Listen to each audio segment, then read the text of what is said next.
magacayga jaamac maxamed oo degmada maxaan ka soo caaray salagle oo abaare ay soo kaciyaan oo hadii ilaahay yiraaho xoolihii iga dhamaadeen oo abaar iga dhameysay oo waxaan haystan aan soo cunay jidkii inta soo biri 18 biri jidkan ku soo jiray hadii ilaahay yiraaho oo waxaan haystan lahayn wax ilaahay abuuran wata mar wax yar oo maxaan watay sokorteen jidka iga dhamaatay anigoo banaan imaaday oo kabaha ta wadanin hadii ilaahay yiraaho abaarta oo aad u daran yaan la soo qaxay dib yaan ku soo marsi cayaalka waa kuwa berkood waa 6 jir waan soo lugeynaa kuwa berkood waa 3 jir 4 jir hadii ilaahay yiraaho dhaba islaanta anugna oo naas ka nuujinay dhaba way saarneed kan kale 3 jirkan dhabar ku saarnay annaka 4 jirka dhabarkii saarnay kan 6 jirkana gacanta lahayd lugeynaa markoo asaga naftiisa waa loo bijinayo baan iska soo saaxanayni ilaa 10 saac ka hadana iska soo dhaqaaqayni waxayro raashin nolosi ka dambo wixii way naga go'an nin hadana beriga ay wax noo soo wado malaha maxaan ka cusanaynaa dadweynaha in gargaar ummadii noo fidiyo ya aad cusanaynaa waay suubungiro wala re diisora ku kooy deegankay diisor baahis oo wedi raade abshon kaw baahis ku taay in meel baahis ku taay ها ما جاري صور هاي لا ما قمالنا جاري تم يو سد أفرمال موسى صارنا راشين أو إسلام أسيمة والكلام نبدأ دي مله باهي أن صورها هيك صورها أنت هذا بنتك كوي لما إذن إيه أنا إيه أو شو كان بو راشين أمان وهذا سمو درهات بونو أو نهري أو نسيمة وراشين كله أو أمانة مله ولا نهايسن مله عواراتن رالنتي إسلام أو إديس اللي كفدين ولاده والأمانة مله باهي أو أنصار رالنتي هذا أنت كوي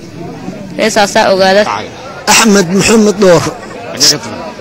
البات سيتين جرانه تضبع عوان لحد سوقلني صدق عوان بري لبالان هاي هل نبرا ولا حيرنا لسي دربوا إقدر ماذا ربنا هاي والله الصلاة والإماد ولا الليل هوانا إمادة وانا اللي أركواي نبكى سانقبه شدك كو مركا معاجد بروسو كلنت مركا سوسعتي إلهي توقنا لما كل منا وحين نكون عمل كائنة إيو نبكى بابورك إيو نوقف تموجي توقي إيو وحبك لنا مجلم قاصده معك عود سنة سامرك تدك الصومالية وحنك عود سنة هنقري يا هاي وحكى لا أبان تايمنا ما يوح حد يقول ده وماشى عن وشو تجي عن أنت وشو ضعي هنقري يا أبدا يداوي والله له جركيه ها وحنوصلها جلبولا هي بوسان هي والله الساعة عبد حسن وحنكي ماذا يسلق لمين يراد لباتن عشان سو سعود حوله وحن لهين أبار بالتكتي أي عدها يا واحد بحية وقال ميشا لون ولا وقال ليري غير وحن صولها وحن كسوتري ومقاجبة لميسيبه وحي كلا عدكنا اللي إمادي بولو بختي مركان إمادي جدول كي أهريي وحن قاتي حوغا أو ألابة صدن هبين إيه كردواد نوان جوغا الماء إجابي الماء وين حنوسي هي عرب الله هي الله والله هذا فيلك يكجرا إلا الشلع عسن هي ولي بوندي بان ودنا أو كت لو راعي لها بس ولي ما أنا نهلي مركا جاجي يبوان قبنا لكن الحمد لله لكن تيهره وارونين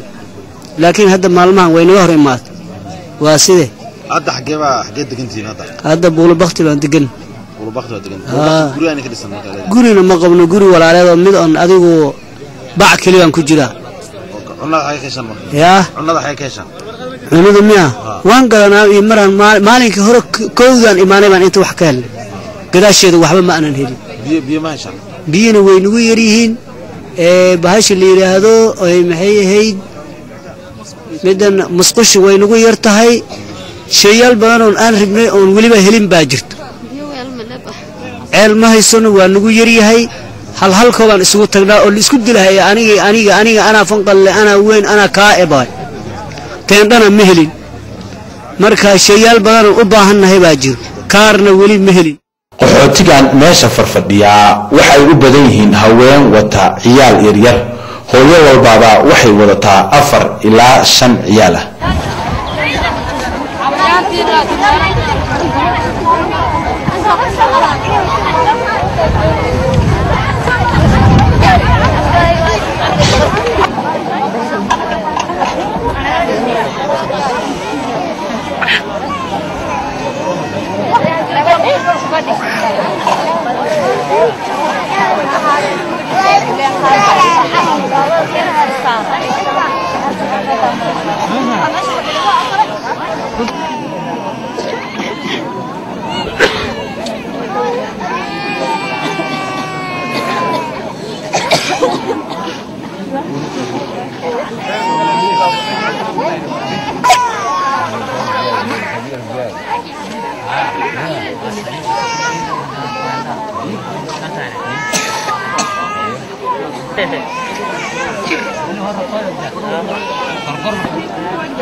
intaanu ku jirnay socdaalkii aanu ku booqanaynay qaar ka mid ah xeryaha qaxootiga ee wadanka Kenya ayaanu waxaanu tagnay xaafad lagu magacaabo Buulabakti. Buulabakti waxa lagu bixiyay qaxootiga hornaytooda ayaa baktiga ku soo jiidi jiray banaanka ay u soo dhigi jiray anaga marka waxa nagala koobay sidii baktiga camal marka Buulabakti ay wada bixiyeenba maya waa ka xumay magacaas maya u kaadan goocha sugaade waxa u baxsateen anaga Buulabakti u bixin laakiin qaxootiga uu laga diiday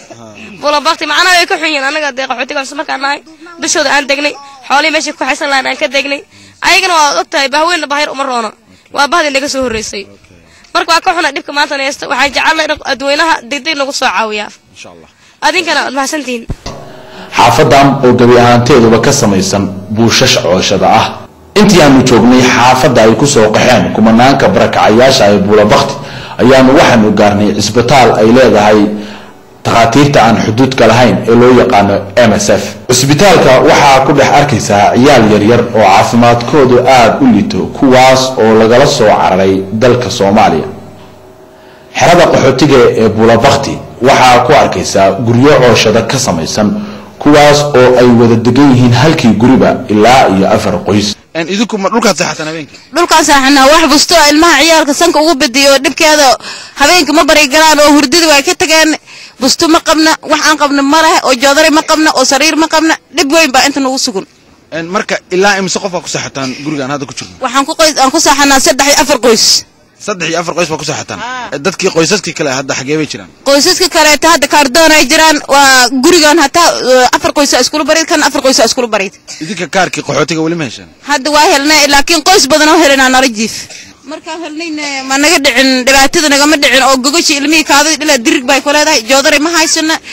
oo hugsiina ma haysana oo dhar ma haysana dharkii dhaxdan lagu soo dhacay wax aroorka ay haystaan ay waxaan unuku abahoodii ani mid aan haysanana male hadda waxa ii muuqda digsi dabka ka baxaya digsiga maxaa saaran digsiga waxa saaran wax yar oo shurbada oo maaragtaa sokor yar oo deen lagu soo qaado lagu dara oo wax lagu gudaara aan dhayn oo garaankii ilmaha looga dhax bixiyay ciyaalka marka caana ma siisa ciyaalka yarka sida midka hadda caana lama siiyo halka hadda waa hergaban yahay oo naaska saaqiga diiday waxaan caana u gadanaanay male naasku isagu ma irmaan yahay caana samaleeya ما عارف عمله ما ركتا قف كيسان بعنت عنينا أو ما ركتا وحن عنوان بجرين راشين كناسين ووح قللا وحن دباتو ما نقدر عنده xerada qaxootiga ee Buulabakti waxaanu ku booqanay dad waayeel ah oo isugu jira kuwo indhoolayaal ah iyo kuwa aan lahayn lugu ay ku socdaan shan bilood ah meesha fadhiya baan haatay leemsan geed hoosida fadhiya aad iyo aad aan u dhibqaa ما نك سؤال ما ولي قرا كونغرس أنه ما نك سؤال لي قرا واحد ليس ماله شن بلا مش عندنا واكم بعنا تلي مسنا ساس حالتي ها حقيقة سوق هذا مركب هراء سوق بؤال بؤال سوق غير اللي مياه مسحال ضغط نكن عصتا يو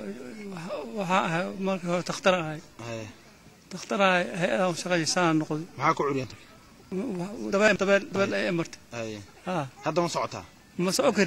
فدا هتكلم مجوزك وشان كوجوكسنا مصوش وشان كتاع أي مسقول مهش عمرك مسقول مهلن وحن هاي المجرى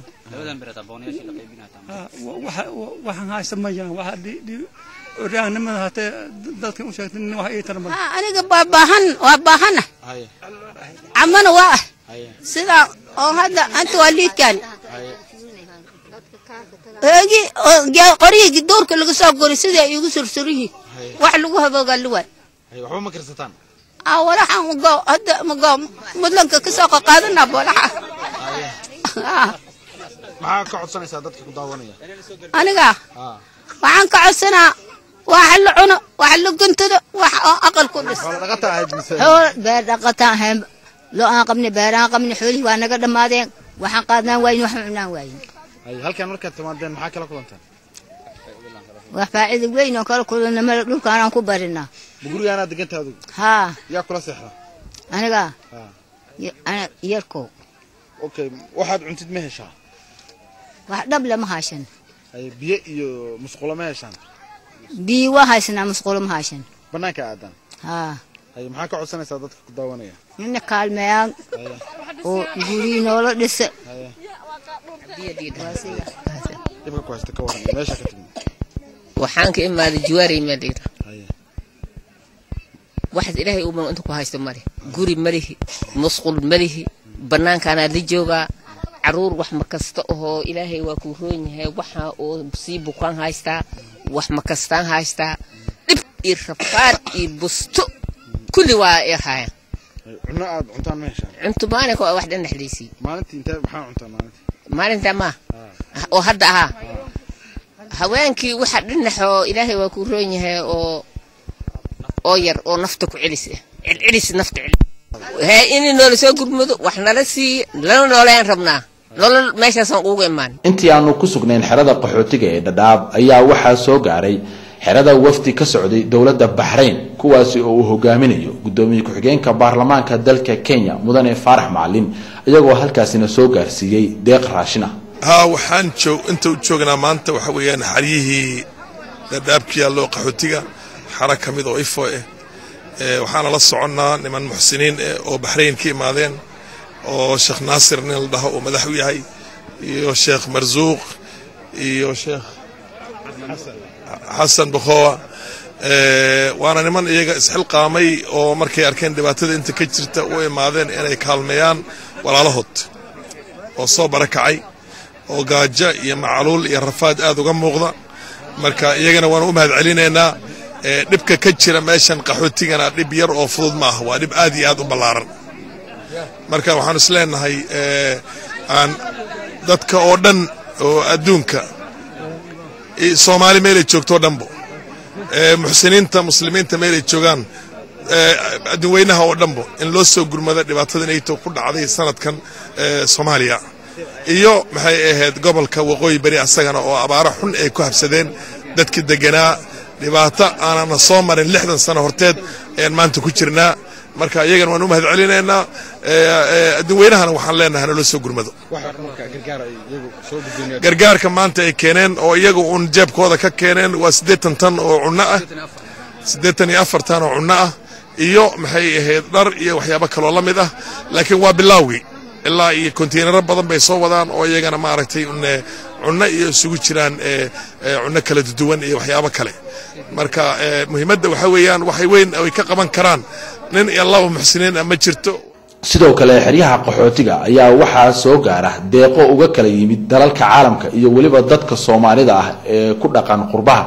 iyadoo dawladihii halkaasi deeqaha soo gaarsiiyeen ay kamid ahaayeen dawladda Bahrain dawladda Kuwait iyo waliba dawladda Qatar sidoo kale kaalmada lagu caawinayo dadkan ka soo barakacay gudaha Soomaaliya ayaa waxaa qayb weyn ka qaatay culimaa u diinka ku dhaqan dalka Kenya kuwaasi oo si hagar la'aan ah u gaarsiiyay deeqo dadka ka soo barakacay gudaha dalka Soomaaliya أجمل وابتسم وضحك وأنا في داخلي مقهور أحاول